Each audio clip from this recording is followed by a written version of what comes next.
कल्पना कीजिए, 400 मीटर लंबा, लाखों टन वजन वाला एक विशाल जहाज जिसने पूरी दुनिया का तेल, सामान और युद्ध ढोया, अब आखिरी सांस लेने आ रहा है समुद्र के किनारे, जहां न कोई स्मारक है, न कोई अंतिम संस्कार, बस हथौड़े, आग, झर और इंसान की जान। अगर आज ये जहाज सुरक्षित तरीके से नहीं तोड़े गए तो इनका झर हमारी हवा, पानी और शरीर तीनों को मार देगा। तो सवाल ये है, जहाज मरते कहां हैं और क्यों दुनिया का सबसे खतरनाक कबाड़ खाना आज भी पूरी मानव सभ्यता को चला रहा है? समुद्र शांत है, लहरें धीमे धीमे सांस ले रही हैं। दूर क्षितिज पर एक विशाल जहाज दिखाई देता है, लोहे का पहाड़ जिसने आधी दुनिया का बोझ ढोया है। आज यह किसी पोर्ट पर नहीं जा रहा, आज यह मरने आ रहा है। पूरी रफ्तार से वह जानबूझकर किनारे की ओर बढ़ता है। इंजन की आखिरी दहाड़ और फिर एक जोरदार टक्कर, रेत कांप उठती है। यही है जहाजों का अंतिम विश्राम गृह, जहां न सम्मान है न स्मारक, सिर्फ आग, हथौड़े और एक जहरीला सच जो अभी सामने आना बाकी है। दुनिया के नक्शे पर कुछ जगहें ऐसी हैं जहां समुद्र सिर्फ पानी नहीं उगलता, वह लोहे की लाशें बाहर फेंकता है। गुजरात का अलांग, बांग्लादेश का चित्तागोंग, पाकिस्तान का गडानी, ये नाम सुनने में साधारण लगते हैं, लेकिन हकीकत में ये धरती की सबसे बड़ी कब्रगाहें हैं। फर्क सिर्फ इतना है कि यहाँ इंसान नहीं, जहाज दफन होते हैं। हर साल सैकड़ों विशाल जहाज, तेल tanker, container ship, cruise liner, यहाँ तक कि युद्धपोत अपनी आखिरी यात्रा पर निकलते हैं।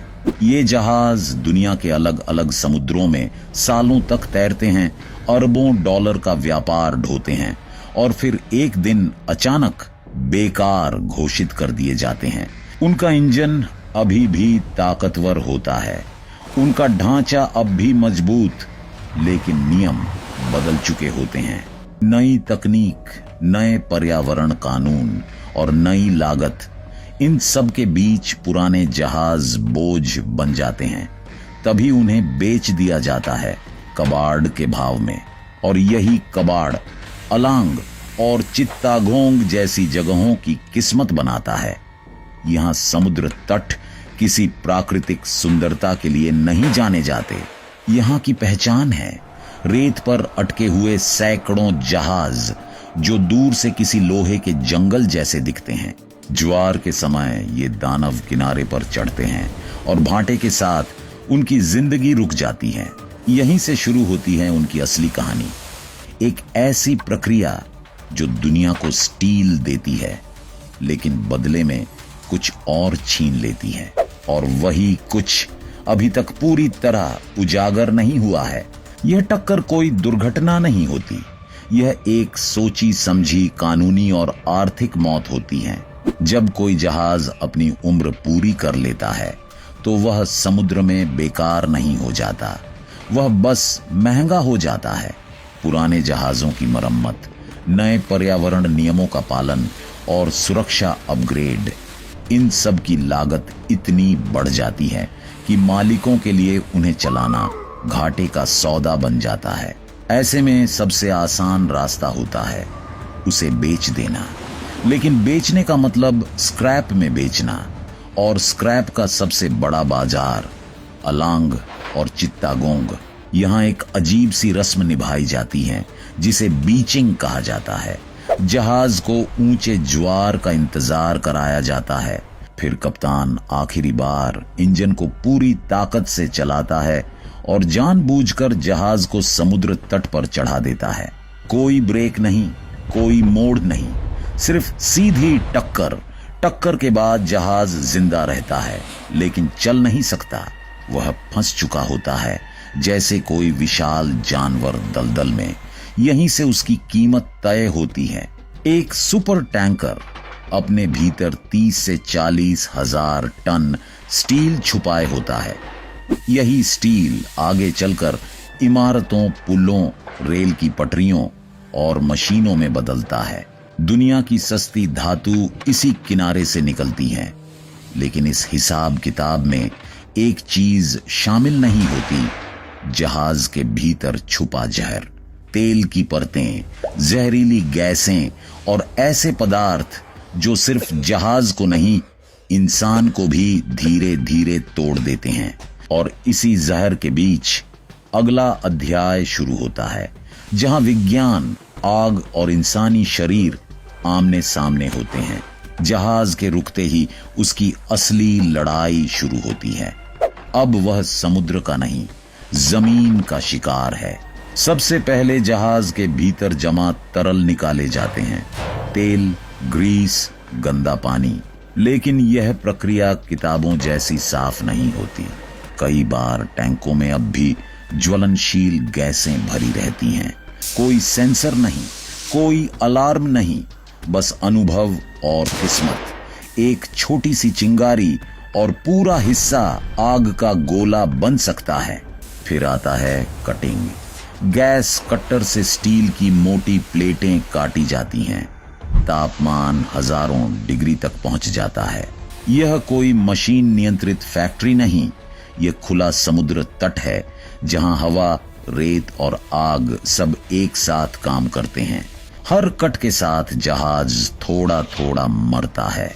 विज्ञान यहां क्रूर है। स्टील फैलता है, सिकुड़ता है, अचानक टूटता है। ऊपर खड़ा मजदूर कभी नहीं जानता कि अगली प्लेट कब गिर जाएगी। एक गलत गणना और कई टन लोहा इंसानी शरीर पर टूट सकता है। कटे हुए टुकड़े रस्सियों और क्रेनों से खींचे जाते हैं। भारी प्लेटें छोटे छोटे हिस्सों में बदली जाती हैं। यही स्टील आगे चलकर री रोलिंग मिल्स में जाएगा, नई छड़ों, चादरों और ढांचों में बदलने के लिए। लेकिन इस पूरी प्रक्रिया में एक चीज लगातार काम कर रही होती है, जहर। कटाई के साथ हवा में धातु के कण, जहरीली धूल और गैसें घुल जाती हैं। ये दिखाई नहीं देती, पर फेफड़ों में उतर जाती हैं। जहाज टूट रहा होता है और उसके साथ धीरे धीरे इंसान भी। अगला अध्याय इन्हीं इंसानों की कहानी है। इस कब्रगाह में सबसे सस्ता हिस्सा जहाज नहीं होता, सबसे सस्ती होती है इंसानी जान। शिप ब्रेकिंग को दुनिया के सबसे खतरनाक और जहरीले कामों में गिना जाता है। और इसकी वजह सिर्फ हादसे नहीं है, बल्कि वह जहर है जो दिखता भी नहीं। पुराने जहाजों के भीतर एस्बेस्टस भरा होता है, एक ऐसा पदार्थ जो सांस के साथ फेफड़ों में जाता है और सालों बाद कैंसर बनकर लौटता है। मजदूरों को न इसके नाम का पता होता है, न इसके अंजाम का। जहाजों की दीवारों पर लगी पेंट में सीसा, पारा और भारी धातुएं होती हैं। जब गैस कट्टर से कटाई होती है तो ये जहरीले कण हवा में उड़ जाते हैं। बिना मास्क के काम करने वाला मजदूर इन्हें हर सांस के साथ अपने शरीर में भरता रहता है। आज उसे कुछ नहीं होता, लेकिन 5-10 साल बाद उसका शरीर जवाब देने लगता है। तेल टैंकों में छिपी गैसें एक और खतरा हैं। कई मजदूर टैंक के अंदर उतरते हैं, यह जाने बिना कि वहां ऑक्सीजन है भी या नहीं। कुछ मिनटों में दम घुट जाता है। बाहर खड़े लोग सिर्फ इतना जानते हैं कि कोई अंदर से वापस नहीं आया। हादसों की गिनती अक्सर कागजों में दर्ज नहीं होती। जो मरते हैं वे अनस्किल्ड कहलाते हैं, जैसे उनकी जिंदगी कभी पूरी गिनी ही नहीं गई हो। यह काम दुनिया को सस्ता स्टील देता है, लेकिन बदले में मजदूरों से उनका भविष्य छीन लेता है। और इसका असर सिर्फ इंसानों तक सीमित नहीं रहता। अगला शिकार है पर्यावरण। जहाज टूटते हैं, लेकिन उनका जहर बिखर जाता है रेत पर, पानी में और उन जीवों के भीतर जो कुछ कह नहीं सकते। शिप ब्रेकिंग यार्ड्स के आसपास का समुद्र कभी नीला नहीं रहता। यहाँ पानी में तेल की पतली परत तैरती रहती है, जो सूरज की रोशनी को अंदर जाने से रोक देती है। मछलियों के अंडे दम घुटने से मर जाते हैं और जो जीव बचते हैं वे जहर को अपने शरीर में जमा कर लेते हैं।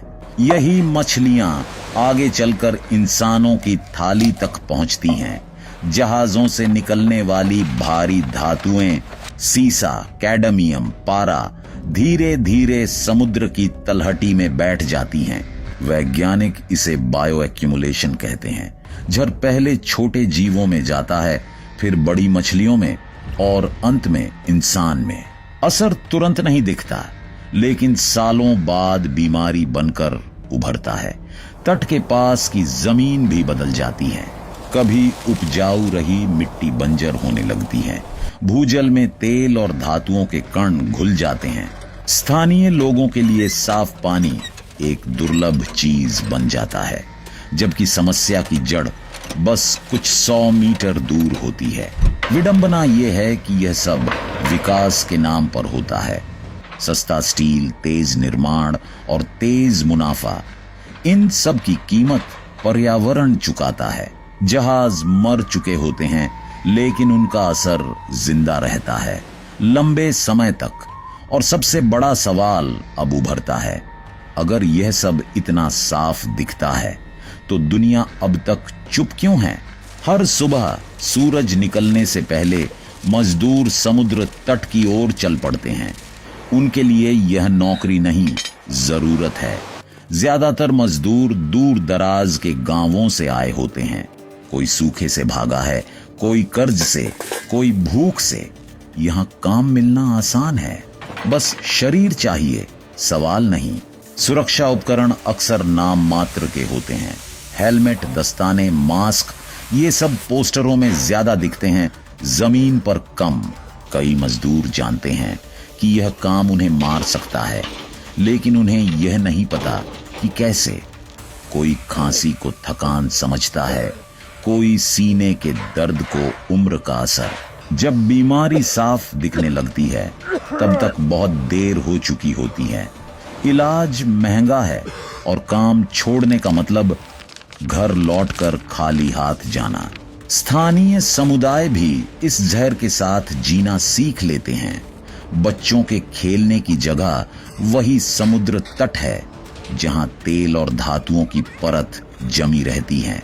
मछली पकड़ने वाले जानते हैं कि पानी गंदा है, लेकिन उनके पास दूसरा रास्ता नहीं। जिंदगी और जोखिम, यहां दोनों साथ चलते हैं। कभी कभी कोई बड़ा हादसा सबका ध्यान खींचता है। कुछ दिन खबरें चलती हैं, जांच बैठती है और फिर सब सामान्य हो जाता है, क्योंकि जहाज आते रहते हैं और उन्हें तोड़ा जाना जरूरी माना जाता है। इस चुप्पी के पीछे एक सच्चाई छिपी है। यह सिर्फ स्थानीय समस्या नहीं है, यह पूरी दुनिया की सुविधा से जुड़ी हुई है। शिप ग्रेवयार्ड किसी एक देश की कहानी नहीं है, यह एक वैश्विक व्यवस्था का अंतिम पड़ाव है। जिन जहाजों को अलांग या चित्तागोंग में तोड़ा जाता है, वे ज्यादातर यूरोप, अमेरिका, जापान या कोरिया की कंपनियों के होते हैं। ये जहाज दशकों तक विकसित देशों की अर्थव्यवस्था को चलाते हैं, तेल पहुंचाते हैं, सामान ढोते हैं, युद्ध लड़ते हैं। लेकिन जब ये पुराने हो जाते हैं, तब इन्हें सुरक्षित तरीके से तोड़ना महंगा पड़ता है। तभी एक रास्ता निकलता है, जहाज को रिसाइकलिंग के नाम पर एशिया भेज दिया जाता है। कागजों में सब साफ होता है, जहाज का झंडा बदला जाता है, मालिकाना हक ट्रांसफर होता है और जिम्मेदारी किसी और की बन जाती है। असल में यह एक नैतिक खेल है, जहां अमीर देश जोखिम से हाथ धो लेते हैं और गरीब देश उसे स्वीकार कर लेते हैं। दुनिया का सस्ता स्टील यहीं से आता है।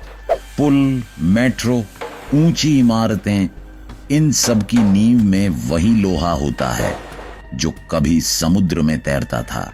हर तेजी से बढ़ता शहर, हर किफायती निर्माण किसी न किसी शिप ग्रेवयार्ड से जुड़ा होता है। यही वजह है कि इस सिस्टम पर उंगली उठाना आसान नहीं। अगर यह रुका तो पूरी सप्लाई चेन हिल जाएगी। अगर यह चलता रहा तो जहर फैलता रहेगा। और इसी दुविधा में छिपा है असली सवाल। क्या विकास का मतलब जिम्मेदारी से भागना है? दुनिया यह सब अनदेखा नहीं कर रही, कम से कम कागजों पर तो नहीं। अंतर्राष्ट्रीय स्तर पर हांगकांग कन्वेंशन जैसे नियम बनाए गए, जिनका मकसद था जहाजों को सुरक्षित और पर्यावरण अनुकूल तरीके से रिसाइकल करना। सिद्धांत साफ था, जहाज तोड़ने से पहले जहरीले पदार्थ हटाए जाए, मजदूरों को सुरक्षा दी जाए और समुद्र को बचाया जाए। लेकिन समस्या नियमों की नहीं, अमल की है। कई देशों ने इन कन्वेंशनों पर दस्तखत तो कर दिए, पर जमीन पर हालात ज्यादा नहीं बदले। निरीक्षण अक्सर पहले से तय होते हैं, सुरक्षा उपकरण दिखावे के लिए निकलते हैं। कागजों में हर जहाज ग्रीन बन जाता है, जबकि असल में वही पुरानी प्रक्रिया चलती रहती है। कुछ शिप ब्रेकिंग यार्ड्स ने सुधार की कोशिशें की हैं। बेहतर ड्रेनेज, सीमित सुरक्षा ट्रेनिंग और नियंत्रित कटिंग जोन, ये सब शुरू तो हुए हैं, लेकिन यह बदलाव बहुत धीमा है और जहर बहुत तेज। एक तरफ मुनाफे का दबाव है, दूसरी तरफ मजदूरों और पर्यावरण की कीमत। यहाँ सबसे बड़ा विरोधाभास सामने आता है। दुनिया जहाजों को रिसाइकल करना चाहती है, लेकिन उसकी असली कीमत चुकाना नहीं चाहती। जब तक सस्ता स्टील सबसे बड़ी प्राथमिकता रहेगा, तब तक नियम और हकीकत के बीच यह खाई बनी रहेगी। और इसी खाई में दबा है एक ऐसा सच जो अब आखिरी अध्याय में पूरी तरह सामने आएगा। शिप ग्रेवयार्ड आधुनिक दुनिया का आईना है। यहीं हमारी सुविधा, हमारा विकास और हमारी चुप्पी एक साथ दिखाई देती हैं। एक तरफ ये जगह दुनिया को सस्ता स्टील देती है, रोजगार देती है, शहरों को खड़ा करती है। दूसरी तरफ यह जहर, बीमारी और खामोश मौत छोड़ जाती है। जहाज यहां मरते नहीं, वे टूटते हैं और अपने साथ सवाल छोड़ जाते हैं। सवाल यह नहीं कि शिप ग्रेवयार्ड चाहिए या नहीं, सवाल यह है, क्या हम अपनी सुविधा की कीमत किसी और की जिंदगी से चुकाते रहेंगे? अगर यह सच्चाई आपको झकझोरती है तो इस वीडियो को लाइक करें, ताकि ये कहानी और लोगों तक पहुंचे। शेयर करें, क्योंकि सच छुपना नहीं चाहिए। और ऐसे ही जमीन के नीचे छुपे डरावने रहस्यों के लिए चैनल को सब्सक्राइब करना मत भूलिए। मिलते हैं अगले वीडियो में। धन्यवाद।